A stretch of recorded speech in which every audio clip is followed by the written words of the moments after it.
نووسەرێک پێی وایە پەیامەکەی عەبدوڵڵا ئۆجلان دەبێت حکوومەتەکەی ئەردۆغان بایەخی بە بایەخەوە لێی بڕوانێت چونکە تورکیا تا سەر ناتوانێت شەڕی کورد بکات. نووسەر و ڕۆژنامەوان لەتیف فاتیح فەرەج ڕایگەیاند پەیامەکەی ڕێبەر ئاپۆ کە لە ڕۆژی 11 ئەم مانگا لە ڕێی مەحمەد ئۆجەلانی برایەوە بۆ حکوومەتەکەی ئاکەپەی نارد درێژکراوەی ئەو دیدگایەیە کە بۆ پێکەوە ژیان و یەکتر قبولکردن و ئاشتیە بۆ ڕۆژهەڵاتی ناوەڕاست.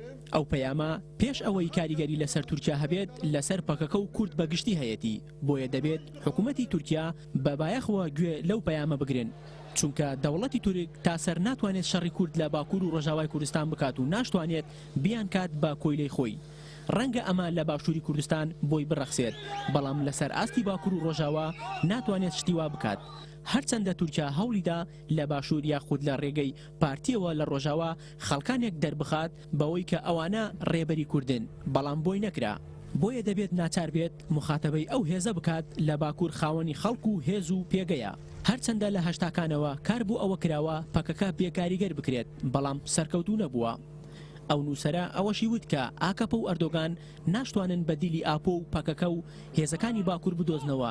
نە مەسعود بەرزانی دەبێتە بەدیلی ڕێبەر ئاپۆ نە پارتیش دەبێتە بەدیلی پارتی کرێکانیانی کوردستان پەکەکە.